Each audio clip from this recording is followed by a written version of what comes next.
Afternoon here today. We're at Champion City Con today, and I'm sitting here with Chad Strohl, a very fine writer and artist on the indie scene. And Chad, first I'd like to say welcome to the Champion City Con. Glad you can make it. What do you think of the first con here so far in about 20 years? I think it seems like it's got a pretty good flow to it right now, and seems like it's picking up even more as the afternoon's going on. So yeah, I was a little worried. It's the first convention in 20 years in Springfield, Ohio, and I was a little worried because with it being an indie scene that people are a little more, but the turnout and the people seem to be enthused. Turnout seems to have been solid, so I have no complaints. I want to talk a little about your work here. This is a promotional work. I'm going to turn this around.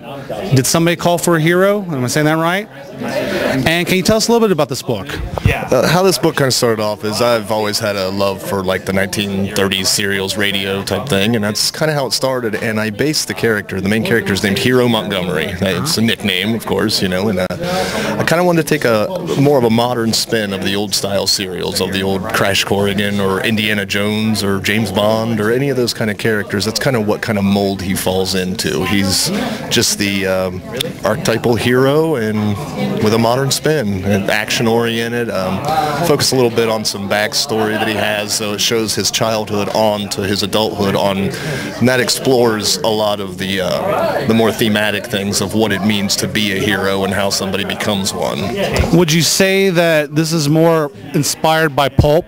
The pulp era? Yes, definitely. There's a lot of that in there. Yeah, radio serials, pulp. I don't really want to stick to one thing with it. It kind of flows just wherever it wants to go with that. And on certain things, it may resemble more of a very campy type of some of the radio stuff, the Phantom, different things like that, with a little bit of a campy feel. And then other times, it might take on more of a sinister, dark, pulpy kind of thing with some of the villains that will show up eventually in the later books. And I noticed as I was looking through this that it's more kind of in the spirit of the pulp. It's more dialogue with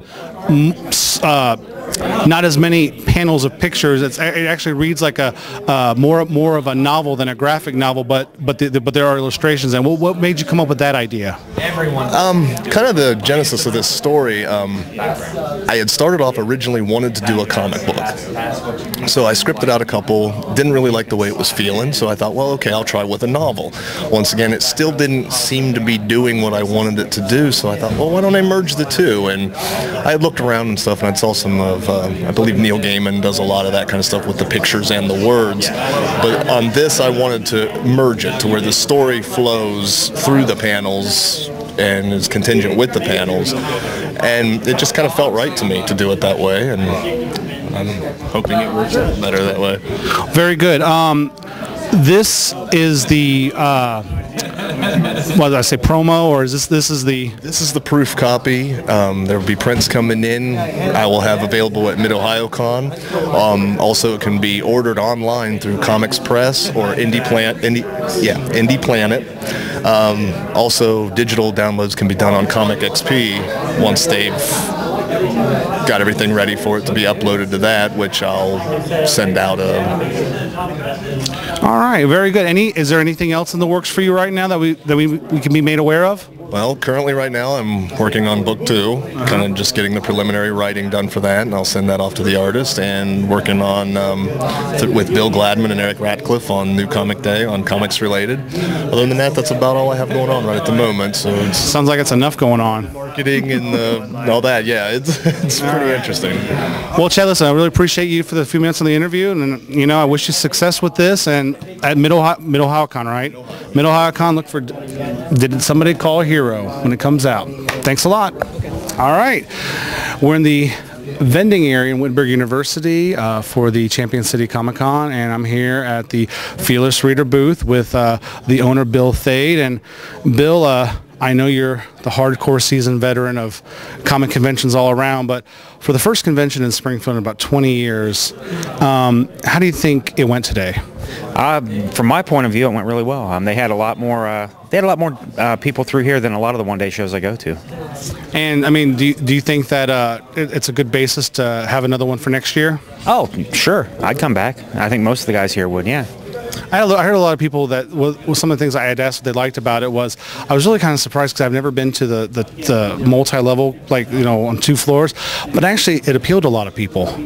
I made it up to the auction, but I didn't get a chance to walk around because I didn't have a lot of help today, so can't comment on that. But I thought it was a nice show. Yeah, they had like more of I don't want to say smaller, but the more local independent artists up around there, and so the bigger ones down here. Plus they had like video game contests, and then of course the panels and stuff. So Bill, for anybody who may not have known you that's viewing this, where's your store at? Oh, we're at 1613 Huffman Avenue in Dayton, Ohio. And we also have our online store, okay. fearlessreadersonline.com. We have 34,000 books in a real-time inventory. And I can personally vouch for this man that it's a hardcore silver and golden age. I mean, I can personally say that you got some of the best stock around. Well, not online though. Not online, at the store. At the store. The online stuff's all $1, but at the store we have nice stock, and I travel to at least 2 shows a month, so I'm always bringing new stuff in. So after this stop, when and where's the next convention will you be going to? Next weekend I'll be in Detroit. Wow, which convention? They put on a one-day Detroit show. Okay. The people that do the Motor City Con. Will you be at the Mid-Ohio Con? I'll be there next, yeah. And that's? The first weekend of next month. Where at? In Columbus. Columbus, Ohio. Well, Bill, thanks for taking a few minutes, sir. Thank you. I appreciate it, and we'll be seeing you around. All right. Take care. Go to more conventions. Yeah, go to more conventions.